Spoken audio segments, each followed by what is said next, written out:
If you've watched Harry Potter before, you'll be familiar with Slytherin members like Draco Malfoy, Severus Snape, and of course Voldemort. However, you're missing out one crucial name, Octavius Brown. I don't blame you for not knowing who that is though, as it is the character I created whilst playing one of the most anticipated games of 2023, Hogwarts Legacy.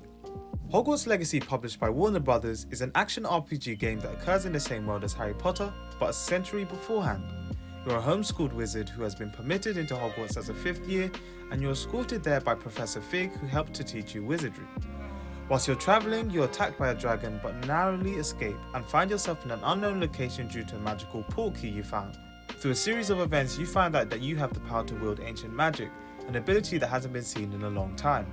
In this game, you and Professor Fig must work together to understand the connection between Ranrock, the goblin who killed Professor Fig's wife, and the ancient magic you found yourself to have, whilst also learning to control your powers.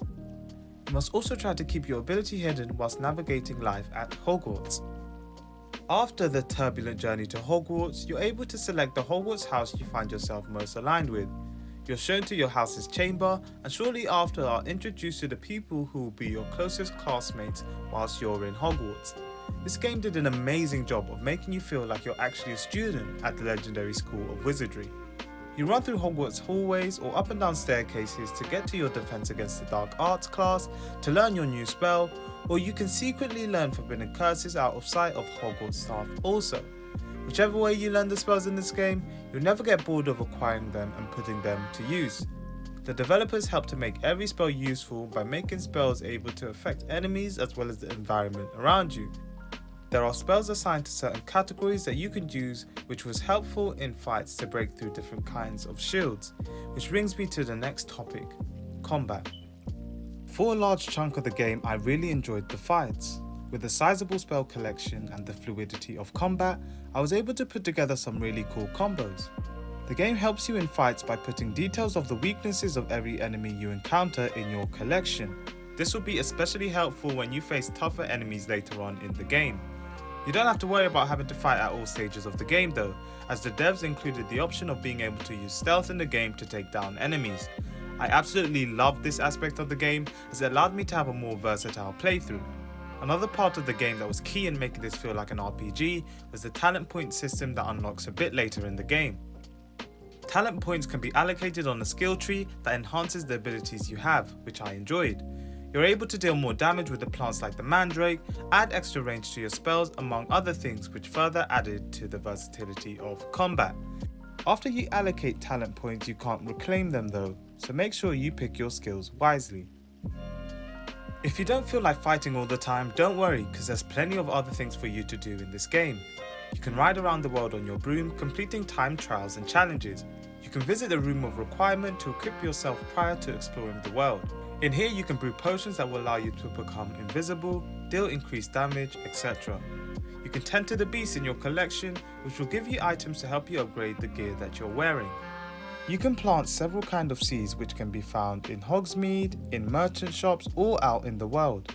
These seeds can help you grow key ingredients for potions or plants you can use in fights, such as the venomous Tentacula. The Room of Requirement can be adapted to suit your style as well, which was a major plus for me. You might be worrying that because this story takes place before Harry Potter, the character cast might be mundane or boring, but this is far from the truth. During your playthrough, you come across several interesting characters who you do several quests with or for, with dialogue in between which helps to build a bond with these characters. This game also features familiar names such as Professor Weasley or Ollivander, so if you're a Harry Potter fan, you don't have to worry about finding the characters completely unfamiliar. The game has a ton of different areas in the game for you to explore outside of Hogwarts.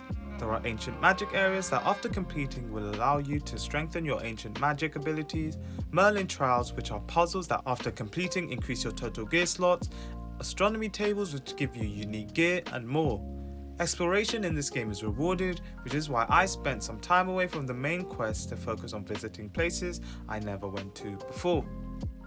Although there were many pros to this game, there were a couple cons that I can't not mention here. The first is how the game ran.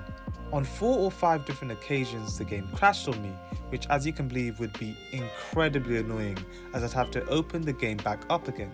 The second con is how dumb the enemies were. There were several times I would be in the middle of a fight and an enemy would just stop moving whilst the others were attacking me. Also, on the second highest difficulty, the game felt way too easy to play, with enemies doing the same predictable moves over and over again. I expected the enemy wizards to be smarter and react to my spells, but they didn't. Final point on the combat, the final boss fight was terrible. I didn't feel like I was utilising the spells as well as I should have at that final point in the game.